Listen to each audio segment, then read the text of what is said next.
bagian yang ketiga telah dikisahkan Manggala yang tiba kembali di desa Pleret dengan maksud untuk mencari Widari. Akhirnya dia memutuskan kalau malam itu dia akan menginap di rumah Pak Dalil pamannya. Walau semula dia ragu, karena takut kehadirannya kembali tidak akan diterima oleh pamannya itu. Nah, pendengar yang budiman, inilah Tumbal Bayi Pertama bagian yang keempat.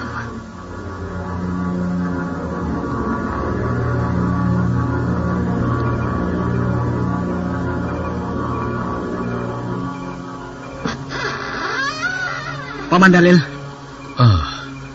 Kau Manggala? Iya. Saya datang, Paman. Saya kemalaman di jalan. Bolehkah malam ini saya menginap di sini? Ayo masuk, ayo.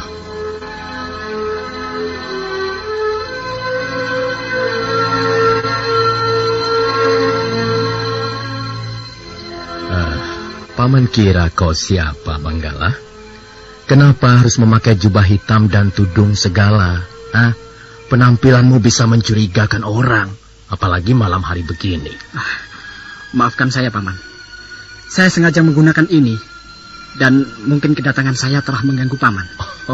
Paman tidak keberatan kau tinggal kembali di rumahku ini. Tapi Paman tidak suka penampilanmu seperti itu. Maafkan saya, Paman. Saya tidak bisa melepas semua yang saya pakai ini. Kau memang tidak pernah berubah kekerasan hatimu, Manggala. Paman sungguh-sungguh tidak mengerti dengan sikapmu itu. Kekerasan diri saya bukan untuk berlaku yang tidak-tidak, Paman. Tapi ini menyangkut kesenanganku saja. Jangan kau ucapkan itu, Manggala. Paman mengerti sekali. Sekarang Paman tanya, apa tujuanmu kembali lagi ke desa ini? Apa? Bukankah dikabarkan kau telah hilang setelah berkelahi dengan Den Jael Singgi? Saya datang untuk mencari Widari, Paman. Mencari Widari? Manggala, masih sajakah kau akan membuat persoalan? Paman bosan rasanya menasihati kau. Tapi saya senang mendengar nasihat Paman. Jangan buat lagi persoalan baru, Manggala. Jika kau senang dengan nasihatku, sudahi dirimu mencari-cari Widari itu.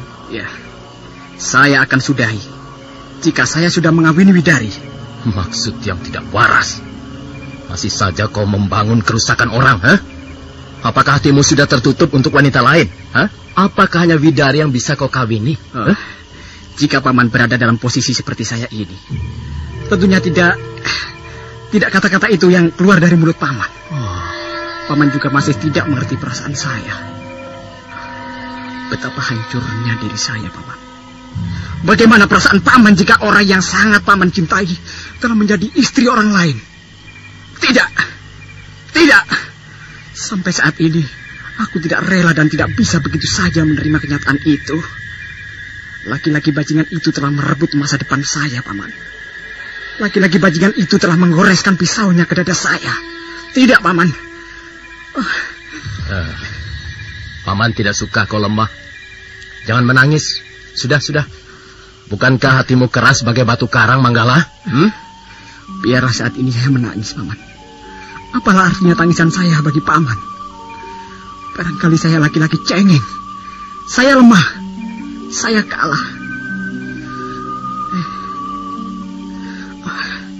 Saya telah menyesal kembali ke desa ini, Paman. Selebih senang tidak melihat Widari lagi. Manggala menundukkan kepala. Kedua matanya berkaca-kaca. Sesaat kedua tangannya membereskan rambutnya yang panjang dan rapih. Sambil menggeleng-gelengkan kepala, dia seolah menahan perasaannya. Pak Dalil yang duduk di hadapannya menarik napas dalam-dalam. Ada rasa prihatin dan kasihan pada perasaannya melihat Manggala keponakannya itu. Manggala, berkali-kali Paman harus mengerti engkau. Tapi berulang kali Paman merasa tidak sanggup untuk menolong kau, Manggala. Paman kasihan padamu. Sungguh, Paman tidak bisa berbuat apa-apa, Manggala. Paman tidak mau merusak kebahagiaan Widari dengan Jael Singgi, suaminya. Apalagi Widari keponakanku sendiri, juga saudara sepupumu. Tidakkah kau merasa kasihan melihat Widari hancur? Hah? Kau laki-laki, kau bisa berbuat banyak. Tapi Widari, coba. Saya sadari itu, Paman. Nah, Saya lebih mengerti. Tapi saya sulit membunuh perasaan cinta saya pada Widari. Saya seolah-olah tidak mau peduli walau Widari sudah bersuami. Saya rela mengawininya walau dia sudah janda sekalipun. Sudahlah. Aku sudah lelah, Manggala. Aku sudah lelah ini. Masuklah kau ke kamar. Kau perlu istirahat untuk menenangkan pikiranmu, ya. Bev, Ya. abis makan cobek bekas sambalnya pinjem ya. Hah? Buat apa? Buat ngulek hati aku ke hati kamu. Ih, mulai deh. Aduh, mata kemasukan nih. Hah? Kemasukan sambal? Kemasukan bayangan kamu. Nyebelin. Aduh, mules. Lah, dirayu kok malah mules? Mules beneran tahu. Aduh. Hah? Oh, makan pedas emang bisa bikin mules. Tenang, begitu mules, nih, minum 1 tablet Enterostop. Serap racunnya, stop mulesnya tanpa bikin sembelit. Ya? Kalau udah diare, baru minum 2 tablet. Dengan Atapulgit dan pektin, stop mulesnya, stop diarenya. Oh, untung bawa Enterostop. Beb, di rumah ada perban nggak? Buat apa perban? Enggak, buat ngebungkus hati aku dan hati kamu. Ih, apaan sih? Udah. Begitu mules, minum Enterostop.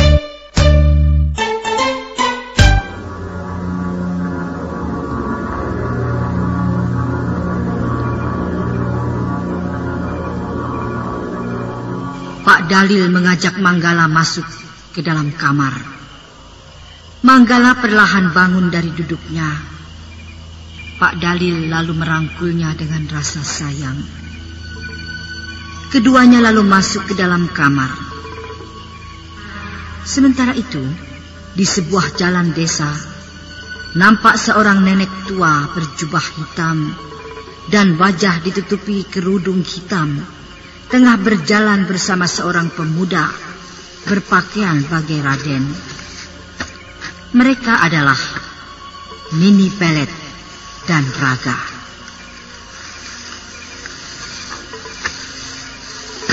Salah, kita sudah memasuki desamu lagi. Iya, Nini. Tapi apakah penyamaran kita akan dicurigai dan diketahui oleh orang desa Pleret ini? Mereka tidak akan mengenali kita. Bersikaplah seperti orang asing yang baru datang. Iya, Nini. Nini, aku mendengar suara Dokar datang. Oh iya, Dokar itu akan menuju jalan yang kita lalui. Nini, lihat itu. Askom, ada orang di depan kita. Lihat itu. Oh, 2 orang yang tidak kita kenal. Siapa mereka malam-malam begini berada di tempat ini? Sepertinya seorang anak muda. Tapi yang satu lagi tidak jelas. Dia berjubah hitam dan wajahnya ditutupi kain kerudung hitam. Iya, mereka berjalan kemari.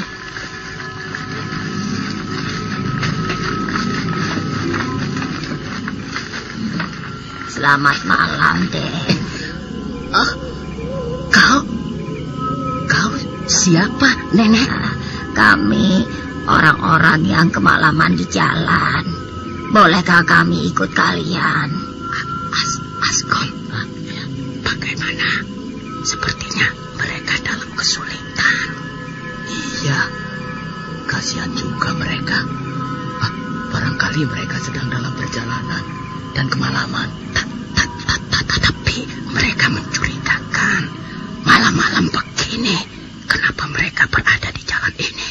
Mereka sepertinya datang dari arah hutan Ceremai.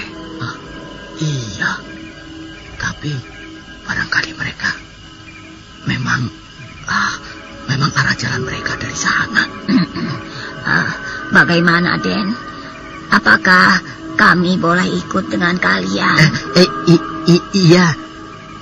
Kalian siapa sebenarnya? Oh, ini cucuku. Bukankah tadi sudah aku katakan Kami sedang kemalaman di jalan. Bisakah kami ikut dengan kalian? Naiklah ke atas dokarku ini. Terima kasih. Ayo cucuku, kita naik. Mari, Nek. Sudah, Nek? Ya, jalanlah.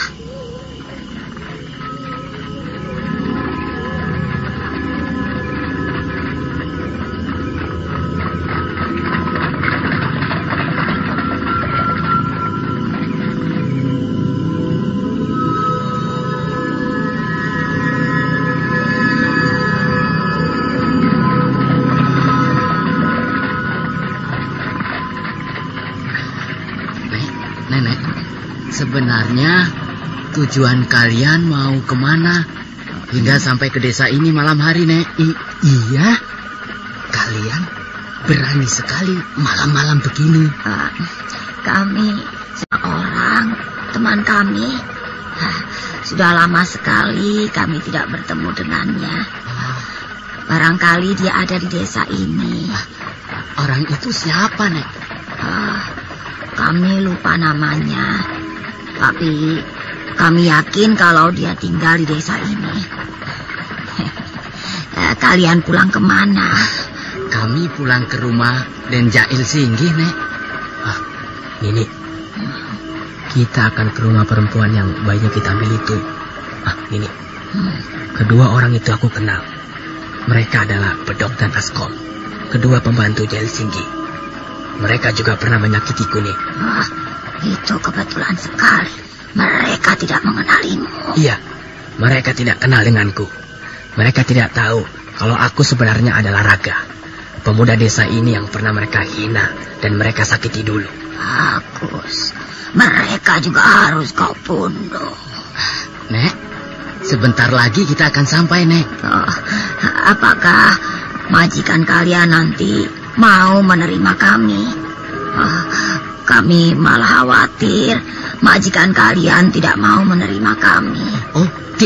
Tidak mungkin. Den Jail Singgih orangnya baik sekali. Kalian tidak usah khawatir. Apalagi menolong orang yang dalam kesulitan seperti kalian. Benar, Nek. Den Jail Singgih pasti senang sekali menerima kalian. Macam kami itu orangnya baik loh, Nek. Syukurlah. Kami juga senang mendengarnya. Iya. Memang hanya orang-orang baiklah yang senang menerima tamunya yang dalam kesulitan seperti kami ini. Den Jail Singgih memang biasa menolong orang yang sedang dalam kesulitan. Baik sekali majikan kalian itu.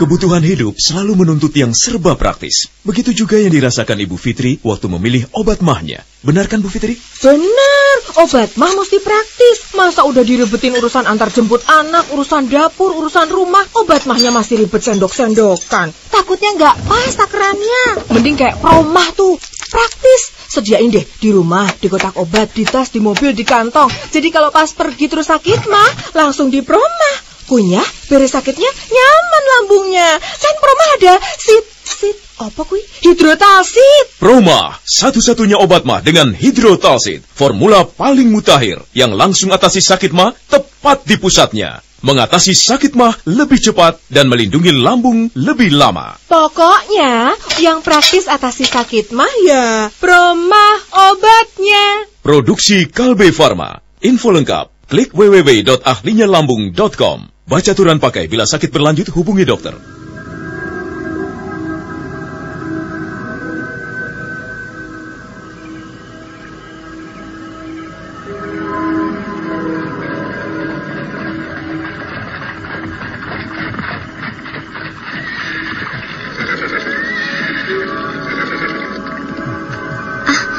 Kakang, itu suara kereta kuda datang. Iya, itu pasti Bedok dan Askom pulang. Nah, itu mereka.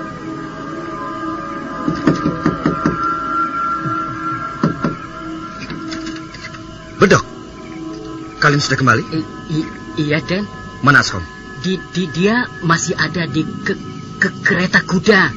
Dia bersama tamu kita, Den. Tamu kita? Siapa mereka, Kakak? Apakah benar malam begini ada tamu? Mereka adalah seorang nenek dan anak muda. Siapa? Rasanya aku tidak punya kenalan seorang nenek, dan apakah betul mereka itu tamuku? Mereka kami temukan di tengah jalan, Den. Kakak, tamu dari tengah jalan dan di tengah malam begini. Rasanya aneh dan mencurigakan. Iya, rasanya memang aneh sekali. Apakah kalian sudah kenal atau menanyakan tentang diri mereka? Mereka bilang mereka kemalaman di jalan, Den. Coba kau suruh mereka masuk. Kakak, kita harus berhati-hati dengan mereka. Mereka orang-orang yang tidak kita kenal.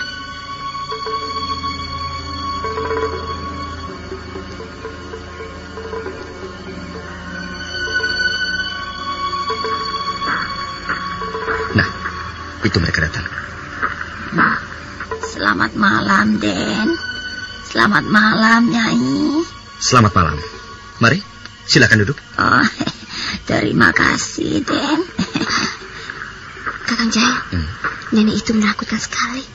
Lihatlah wajahnya, seram. Kedua matanya bersinar merah. Aku curiga, Kakak. Jangan-jangan nenek itu siluman ular yang membawa lari bayi kita, Kakak. Jangan berprasangka dulu. Tapi anak muda itu, jika aku perhatikan, dia mirip sekali dengan Gelaga, pemuda desa ini yang hilang. Anak muda itu pakaiannya aneh. Dia seperti seorang raden. Tapi kukira itu bukan si Raka, Kakak. Mungkin dia kebetulan mirip. Iya, mungkin kebetulan mirip. Apakah kehadiran kami merasa keberatan buat kalian? Tidak, Nek. Kami sangat senang dengan kedatangan tamu. Maaf. Kalian sebenarnya siapa? Kami orang yang kemalaman di jalan, Den. Ini adalah cucuku. Dia mendampingi perjalananku. Maksudku, nama kalian dan juga asal dan tujuan kalian sebenarnya. Hingga kalian tengah malam begini tiba di desa Pleret ini. Mas Andri Tawani! Mas Andri! Foto udah! Tanda tangan udah! Iya, boleh. Dengerin ya. Aktivitas tinggi, olahraga berkeringat. Wih, Mas Andri banget. Awas kamu kena gatal jamur. Artis mana mungkin kena gatal jamur? Siapa bilang artis gak pernah kena gatal jamur? Dulu saya pernah mengalaminya. Karena aktivitas padat, udara lembab, kepanasan, keringetan. Akibatnya saya kena gatal jamur. Gatel banget. Dan bau kaki lagi. Kan ada salep impor. Saya pernah coba salep impor. Bukannya sembuh, kulit malah gosong. Untung ada Kalpanax Cream. Kalpanax Cream aman di kulit, terpercaya, dan cepat kerjanya. Oh, Kalpanax. Makanya kalau gatal jamur jangan pakai sembarang salep. Pastikan Kalpanax Cream terbukti klinis atasi gatal jamur. Oleskan saja Kalpanax. Produksi Kalbe Farma.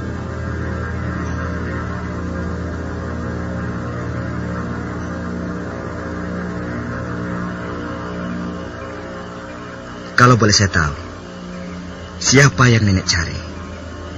Dan apakah ada di desa ini? Apakah kalian mengenal, maksudku kenal dengan orang yang bernama Ki Buyut Manguntapa?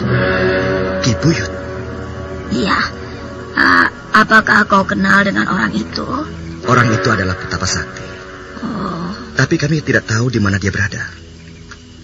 Tapi rasanya orang itu sudah lama sekali mati. Dan aku juga hanya mendengar nama orang itu dan tahu tentang beliau dari guruku. Oh, begitu. Tapi kami harus menemukannya. Tapi rasanya tidak mungkin, Nek. Beliau sudah tidak ada. Karena masa hidup beliau dulu sudah beratus-ratus tahun lamanya. Bagaimana nenek bisa menemukan beliau? Ya, dia orang sakti. Dia bisa hidup lama. Jika dia sudah mati, tapi dia bisa menjelmakan kembali jasadnya. Nek, ada hubungan apa nenek dengan beliau? Dia adalah kawanku. Kami tidak mengada-ada. Percayalah, Kami sungguh-sungguh mencari beliau. Sudahlah. Bukankah kalian datang kemari hanya ingin singgah karena kemalaman di jalan? Sebaiknya kalian istirahat saja. Hari sudah jauh malam. Kalian tinggal pilih kamar mana yang kalian suka. Oh iya, terima kasih, Den. Mari aku antar kalian ke kamar masing-masing. Biarlah kami tidur bersama cucuku ini saja. Tidak usah merepotkan. Satu kamar pun cukup buat kami. Iya, satu kamar pun cukup buat kami. Kami hanya menjaga nenek kami ini.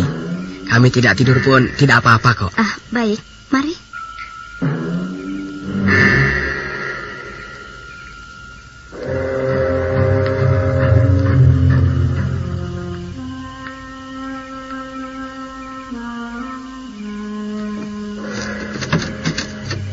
Ya, inilah kamar kalian. Mari. Terima kasih, Den. Kau baik sekali. Nah, beginilah keadaan kamarnya, Nek. Besar dan bagus sekali.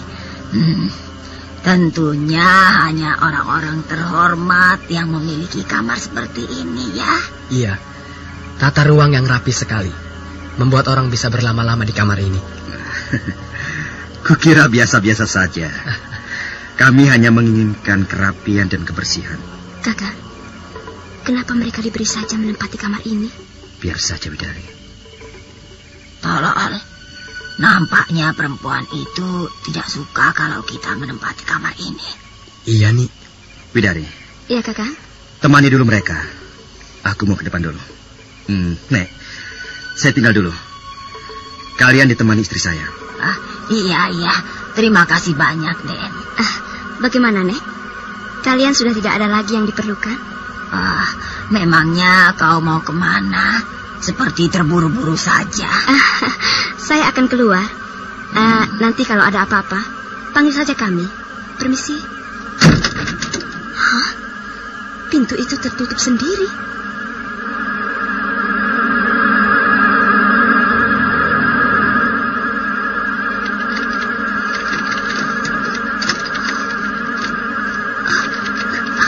Pintu ini terkunci. Nenek, kenapa pintu ini terkunci sendiri? Aneh. Beb. Ya. Abis makan cobek bekas sambalnya pinjem ya. Buat apa? Buat ngulek hati aku ke hati kamu. Mulai deh. Aduh, mata kemasukan nih. Kemasukan sambal? Kemasukan bayangan kamu.